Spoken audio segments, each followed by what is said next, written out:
título de nuestra meditación en el día de hoy: la oración no es una opción. Amén. La oración no es una opción. Primero de Samuel, capítulo 12, verso 23. Cuando lo tengan, digan amén. Así que, leemos así para la gloria del Padre, del Hijo y del Espíritu Santo. Verso 23. Así que, lejos sea de mí que peque yo contra Jehová, cesando de rogar por vosotros. Antes os instruiré en el camino bueno y recto. La oración no es una opción.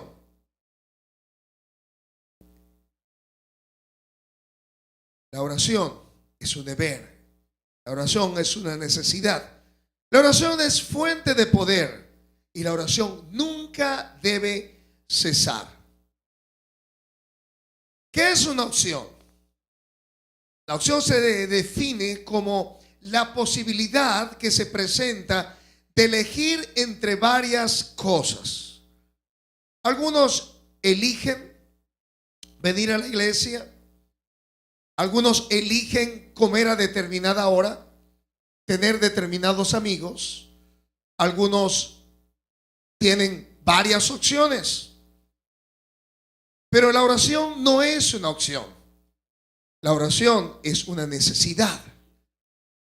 La oración es poder de Dios.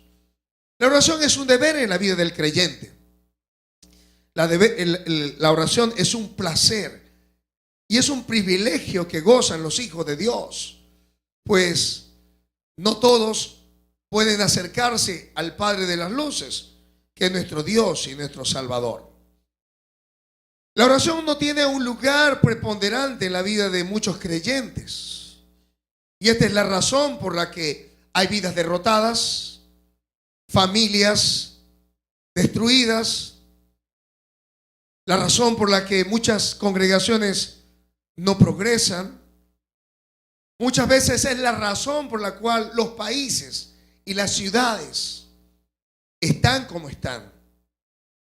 La Biblia tiene mucho que decir acerca de la oración. Y aquí tenemos el discurso de Samuel. Ya Samuel es viejo, los hijos no han caminado conforme ha caminado su padre Samuel, y los israelitas están pidiendo que les ponga rey como lo tienen las otras naciones. El corazón de Samuel se entristece, ya que hasta ese momento el consejo de Dios había venido a través de Samuel, a través de todos los jueces, a través de los sacerdotes. El Señor le dice a Samuel: no te entristezcas, no te han desechado a ti, sino que me han desechado a mí para no gobernarlos, para no dirigirlos, para no darles mi consejo. Así que Samuel le da un discurso, les habla acerca de lo que va a hacer ese rey que habrá de ponerse como rey sobre ellos, y les amonesta acerca de la necesidad de esperar en el Señor, de obedecer a Dios, de seguir al Señor. Y Dios le responde al pueblo a través de truenos, y el pueblo se atemoriza. El pueblo le dice a Samuel que ruegue por ellos. Verso 18 del capítulo 12. Samuel clamó a Jehová. Primero les dice que no es tiempo de siega, no es tiempo de lluvia. Y como para Dios nada es imposible, pues ese día, verso 18, Samuel clamó a Jehová y dio truenos y lluvia aquel día, y todo el pueblo tuvo gran temor de Jehová y de Samuel. Entonces dijo todo el pueblo a Samuel: ruega por tus siervos a Jehová tu Dios, para que no muramos, porque a todos nuestros pecados hemos añadido este mal de pedir rey para nosotros. El pueblo había pedido rey. Y con todo y que hubo truenos, y pasa en ocasiones en nuestras vidas, ellos sabían que habían pecado contra Dios, sabían que estaban haciendo lo incorrecto. Y dijeron, ruega a Dios para que no muramos. Sin embargo, queremos rey. Hay gente que sabe que está haciendo las cosas malas y sin embargo continúa en eso. Y el pueblo sabía que ciertamente habría juicio de Dios sobre sus vidas. Pero también el pueblo sabía que si había un hombre, escuche, si había un hombre dispuesto a orar para que el pueblo no pereciera, ese hombre era Samuel. Un hombre que había sido levantado por Dios con una palabra profética. Desde muy chico, Dios le dio una palabra para el profeta Elí. Y este hombre era poderoso en sus palabras y en sus oraciones. Y Samuel le responde a todo el pueblo que no obstante que habían pedido rey, los instaba a que no se apartaran de Jehová, sino que le sirvieran de todo su corazón y que no se apartaran de él. Pues Jehová no desamparará a su pueblo por su gran nombre, porque Jehová ha querido haceros pueblo suyo. Y llegamos a este verso donde él dice, lejos, respondió Samuel, así que lejos sea de mí que peque yo contra Jehová, cesando de rogar por vosotros. Y algunos no ven en la oración un asunto de suma urgencia. Ven que la oración es una opción y no una obligación. De manera que la oración, algunos piensan que solamente deben hacerla los ministros, los que están consagrados, pero la oración no me toca a mí. Algunos hacen arreglos para comer a determinada hora, para hacer determinadas cosas a determinadas horas durante el día, pero para la oración no hay opciones. El tiempo que me sobre, el tiempo que yo saque, el tiempo que disponga. Algunos responden y dicen, pastor, es que no tengo tiempo, mis hijos, mi trabajo, vengo cansado, tal y cual situación. Y sin embargo, Samuel, quien era el profeta, quien era el juez, sabía dos cosas. Uno, escuche. Lo primero, que cuando alguien no ora, alguien sale perjudicado. Escuche. Cuando alguien no ora, alguien sale perjudicado. Esto lo sabía perfectamente el pueblo de Dios. Vaya conmigo allí mismo, Primera de Samuel, capítulo 7, verso 8. Entonces dijeron los hijos de Israel a Samuel, no ceses de clamar por nosotros a Jehová nuestro Dios. ¿Para qué? ¿Para qué? Para que nos guarde de las manos de los filisteos. Mire lo que hizo Samuel. Verso 9. Tomó un cordero de leche y lo sacrificó. Diga conmigo, sacrificó. Entero en el holocausto a Jehová. Y clamó Samuel a Jehová por Israel. Y Jehová lo oyó. Y aconteció que mientras Samuel sacrificaba el holocausto, los filisteos llegaron para pelear con los hijos de Israel. Mas Jehová tronó aquel día con gran estruendo ¿sobre quién? Y los atemorizó. ¿Y fueron qué? Vencidos delante de Israel. Y siguieron a los filisteos, hiriéndolos abajo de Bet-car. La oración de Samuel hizo que el pueblo de Israel venciera. Así que el primer principio que descubrimos en la oración es: cuando alguien deja de orar, alguien sale perjudicado. Podemos salir perjudicados nosotros, puede salir perjudicada nuestra familia, puede salir perjudicada la iglesia, puede salir perjudicada nuestra ciudad, puede salir perjudicada nuestra nación. El segundo principio que descubrimos en este pasaje es que hay un gran pecado cuando dejamos de orar a Dios por los nuestros. Alguno dirá: pastor, ¿cómo que pecamos por dejar de orar? ¿Sabía Samuel que había una responsabilidad? Diga conmigo: responsabilidad. Así que la oración es un deber, y cuando existe un deber hay una responsabilidad, no es una opción. Y Samuel sabía que había una responsabilidad. Junto con el poder que Dios pone en nuestras manos, hay una responsabilidad de ser usada. La Biblia dice que al que mucho se le da, mucho se le demandará. Y Dios te ha hecho a ti. ¿Cuántos son hijos de Dios? Primera de Pedro, capítulo 2, verso 9. Mira lo que dice Dios acerca de ti. Mas vosotros sois ¿qué?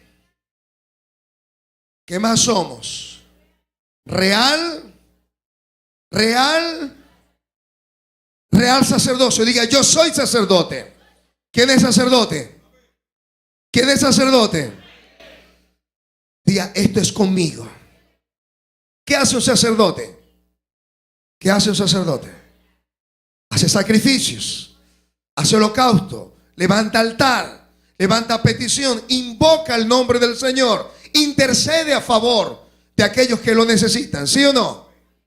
Nosotros somos real sacerdocio. Es decir, que hay un deber como sacerdotes. Dios nos ha llamado a cada uno de nosotros como sacerdotes de nuestro hogar, sacerdotes de nuestra comunidad, sacerdotes de nuestra ciudad, sacerdotes de nuestra nación. Somos sacerdotes del Señor. Diga conmigo: yo soy sacerdote del Señor. Por tanto, soy responsable. Dígalo.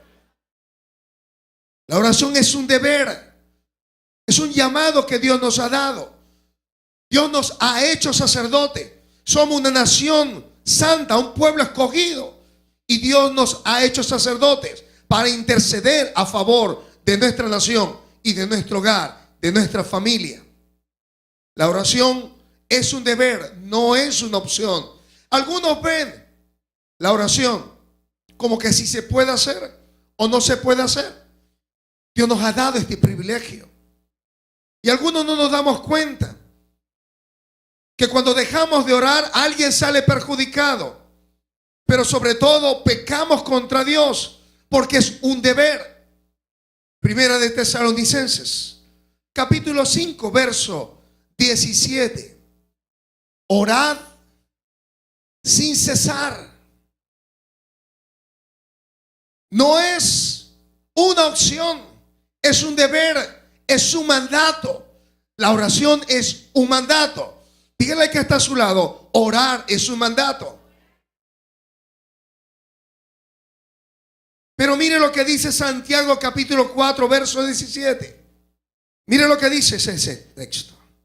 El que sabe hacer lo bueno y no lo hace, ¿qué es?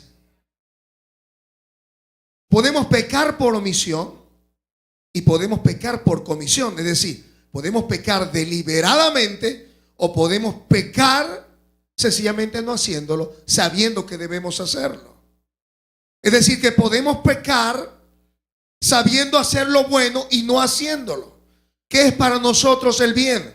Venir a la casa de oración. ¿Qué es para nosotros el bien? Buscar el consejo de Dios en su palabra. ¿Qué es para nosotros el bien? Llenarnos de Dios, buscarle en oración.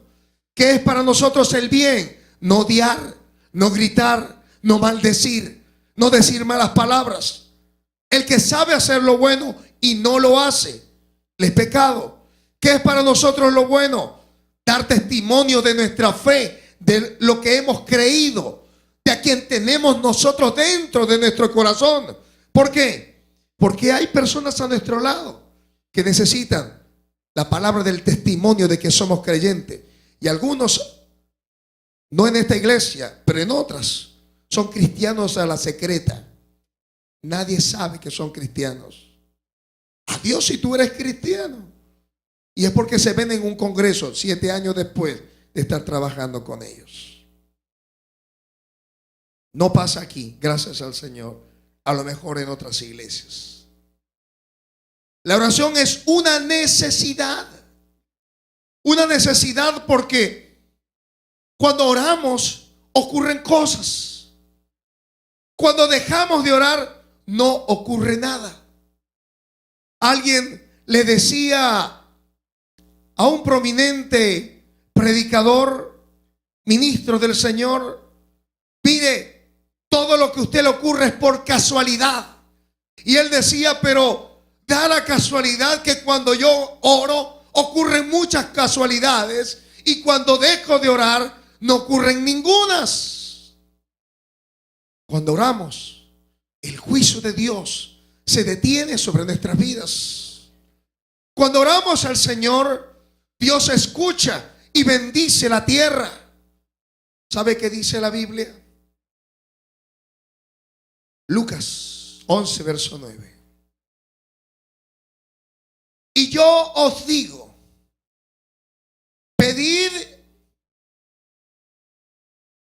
Quiere decir que si no pedimos, no se nos va a dar. Buscad, ¿y qué? Llamad y se os abrirá. Porque, porque si es bueno. Porque todo aquel que pide, recibe. Y el que busca y el que llama, ¿se da cuenta? La oración es la fuente de toda bendición. Así que la oración, escuche, no es una opción, es una necesidad. Diga conmigo, la oración es una necesidad. Mateo capítulo 6, a partir del verso 9.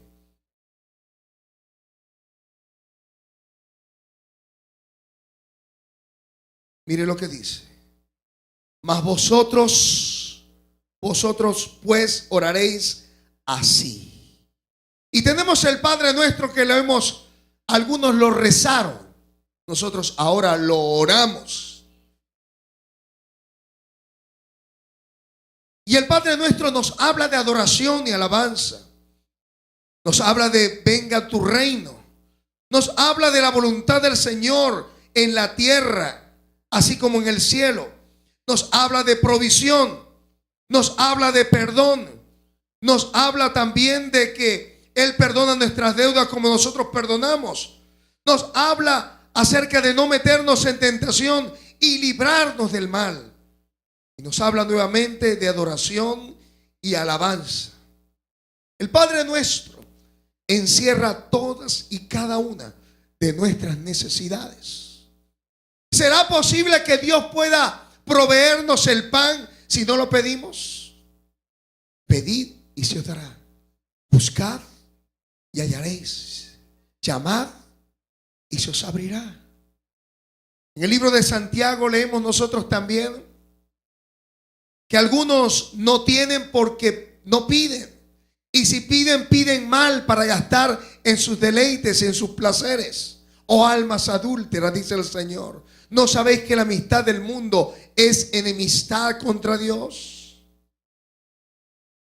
La oración es una necesidad, pues es el medio que Dios ha provisto para podernos llenar de su presencia, poder encontrar respuestas a nuestras necesidades.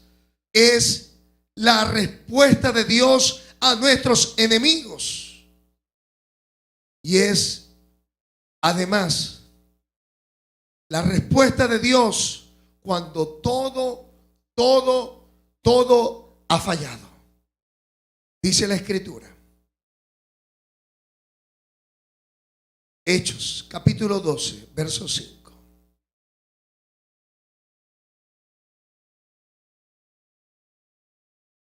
Vaya primero conmigo a Ezequiel 22, verso 30.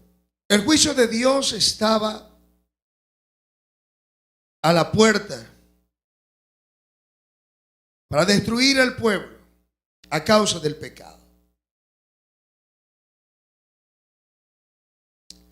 Y Dios le responde a Ezequiel. Y mire esta palabra. Y busqué entre ellos hombre que hiciese vallado y que se pusiese en la brecha delante de mí. Escuche esto. A favor de la tierra, para que yo no la destruyese, y no lo hallé. Por tanto, derramé sobre ellos mi ira. Dios no estaba buscando una multitud. Dios no estaba buscando un grupo de oración. Dios estaba buscando un hombre. Solo uno, escuche, uno. Que decidiera ponerse entre Dios y la tierra para no destruirla. Y dice el Señor una cosa sorprendente. No pudo hallar un hombre que pudiese interceder a favor de la tierra para no destruirla. ¿Cuántos han escuchado la historia o han leído la historia de Abraham cuando intercedió por su sobrino Lot? ¿Se acuerdan? Algunos han dicho que si Abraham hubiese regateado más con el Señor y hubiese dicho, y si hubiese un justo, a lo mejor Dios no hubiese destruido a Sodoma y Gomorra. Pero a causa de la intercesión de Abraham, pudo ser librado Abraham, pudo ser librado Lot. A causa del pecado de Sodoma y de Gomorra. Dios está esperando que los hijos de Él puedan entender que la oración es una fuente de poder, no es una opción. Es la respuesta de Dios cuando todo en la vida ha fallado. Mire, vaya conmigo por favor a Hechos 12, verso 5.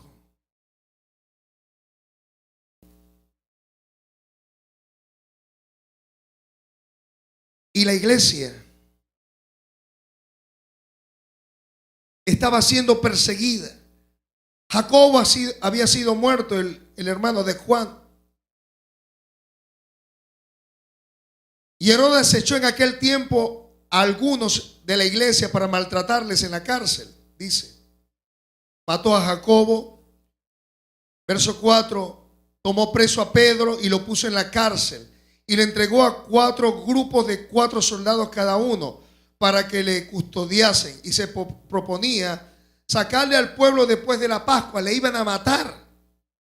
Así que Pedro estaba custodiado en la cárcel. Pero mire lo que ocurría mientras que él estaba en la cárcel. Segunda parte del verso 5 del capítulo 12. Pero la iglesia, escuche, ¿qué hacía la iglesia? Hacía sin cesar oración a Dios por él. Mire lo que ocurría mientras que la iglesia oraba. Verso 7. Y aquí que se presentó un ángel del Señor y una luz resplandeció en la cárcel, y tocando a Pedro en el costado le despertó diciendo, levántate pronto. Y las cadenas se le cayeron de las manos. Y le dijo el ángel, cíñete y átate las sandalias. Y lo hizo así. Y le dijo, envuélvete en tu manto y sígueme. La historia ustedes la saben. Pedro fue librado de manera sobrenatural, porque cuando todo ha fallado, cuando los médicos han dicho que no se puede, cuando la ley ha dicho que no se puede, cuando el hombre ha dicho que no se puede, Dios dice que sí se puede, porque al que cree todo le es posible. La oración es la fuente de poder, no es una opción. Dios ha provisto la oración, pero esta oración necesita ser hecha de manera constante. Algunos arrancan entusiasmados, los primeros días y seguramente de aquí saldrán muchos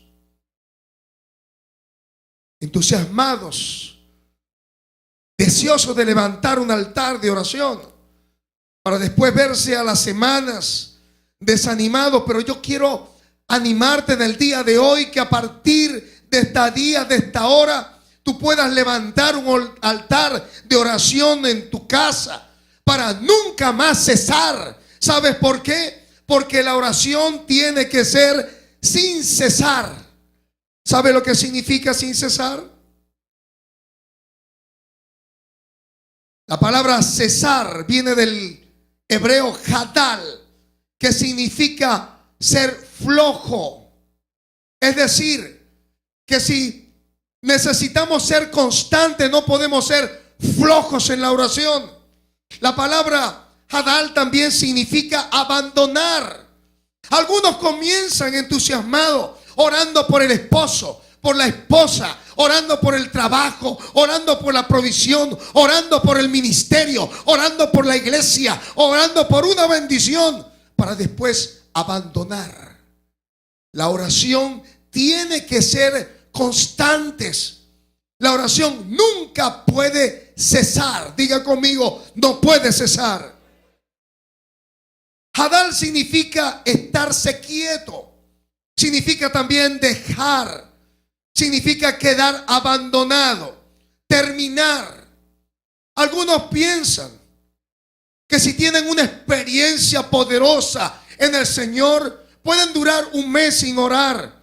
Eso es lo que el diablo quiere que usted esté engañado y sepa. Pero sabe, esa no es la verdad. La Biblia dice que cuando Satanás hubo tentado al Señor, le dejó por un tiempo. ¿Sabe? Usted y yo necesitamos orar de manera incesante. Debemos orar y no desmayar. Vaya conmigo a Lucas, capítulo 18, verso 1. La oración tiene que ser hecha sin cesar.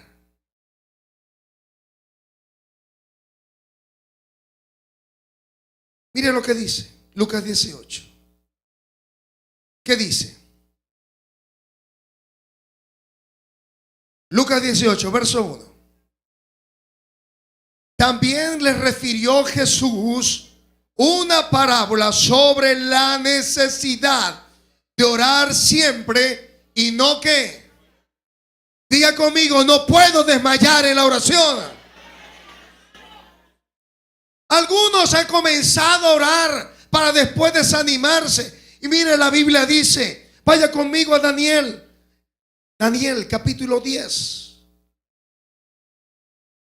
Usted tiene que irse de este lugar sabiendo que cada vez que usted se arrodilla, el Señor inclina su oído. El Señor da respuesta a la oración, pero hay que orar sin cesar.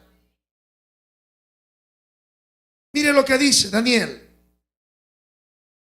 capítulo 10, verso 12. Mire lo que dice. Amén. Entonces me dijo, Daniel, no temas, porque desde el primer día, diga conmigo, el primer día que dispusiste tu corazón a entender y a humillarte en la presencia de Dios, fueron oídas tus palabras. Diga conmigo, fueron oídas tus palabras. Y a causa de tus palabras yo he venido.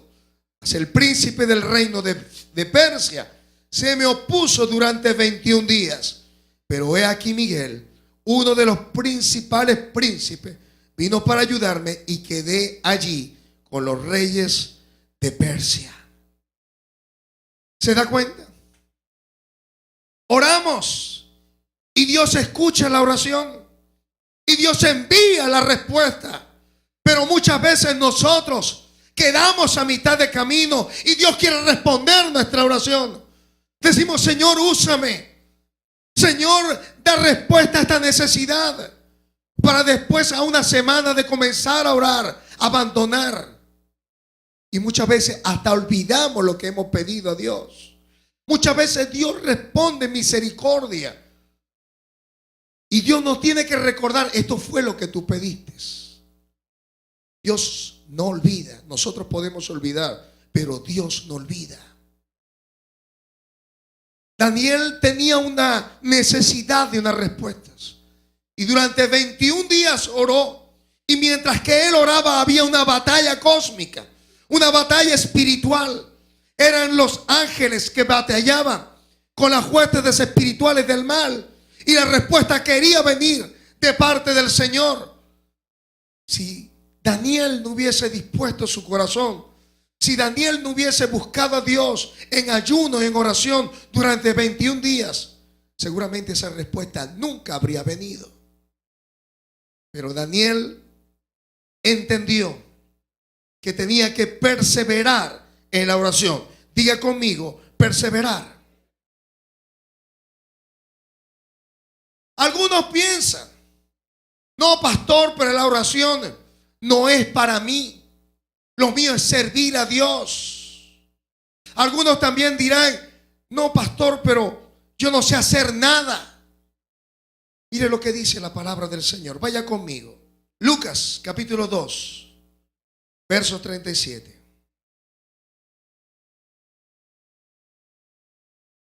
Verso 36. Mire lo que dice aquí.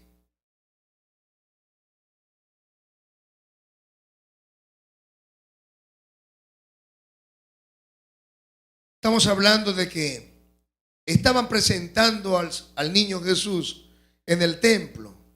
Verso 36. Y estaba también allí Ana, profetisa, hija de Fanuel, de la tribu de Aser, de edad muy avanzada, pues había vivido con su marido 7 años desde su virginidad. Y era viuda hacía 84 años. Y no se apartaba del templo. Escuche, subraya eso ahí. Sirviendo de noche y de día con ayunos. ¿Cómo servía esa viuda a Dios? Oraciones. Diga conmigo, la oración sirve a Dios.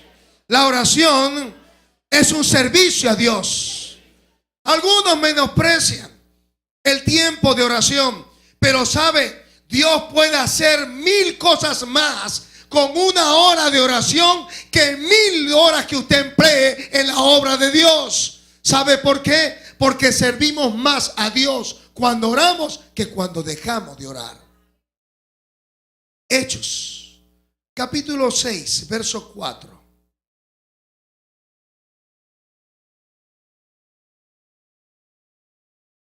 La versión Reina Valera 1960. Hechos 6, verso 4. Habían elegido a los diáconos para el servicio a las viudas y a los que necesitaban servir a las mesas. Y se había dado instrucciones para elegir a hombres llenos del Espíritu de buen testimonio para encargarlos en el trabajo del servicio. Verso 4. Y nosotros persistiremos en la oración y en el ministerio de la palabra. Mire cómo dice la versión, traducción al lenguaje actual. No lo va a leer allí, tendría que buscar esta versión. Y fíjese cómo dice esta versión. Nosotros nos dedicaremos entonces a servir a Dios por medio de la oración. Nosotros nos dedicaremos a servir a Dios por medio de la oración. Si usted dice, pastor, no tengo tiempo para salir ni para estar dentro de la iglesia, pues tiene tiempo para estar en su casa. Tiene tiempo para estar en su trabajo. Tiene tiempo para estar en el carro por puesto. Tiene tiempo para estar en cualquier lugar y levantar una oración y servir a Dios a través de la oración. Porque la oración no es una opción, es un deber, es una necesidad y es el poder de Dios obrando a favor de aquellos que nos rodean.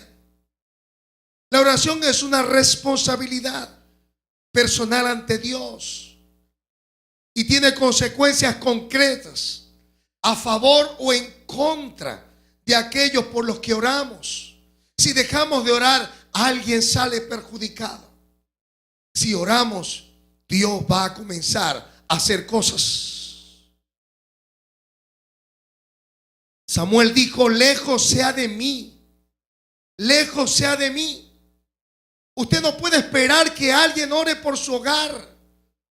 Tú no puedes esperar que tu papá, tu mamá, el pastor o quien sea comience a provocar cambios en tu hogar, cambios en la iglesia, cambios en la ciudad, cambios en el país. Tú tienes que comenzar a provocar cambios.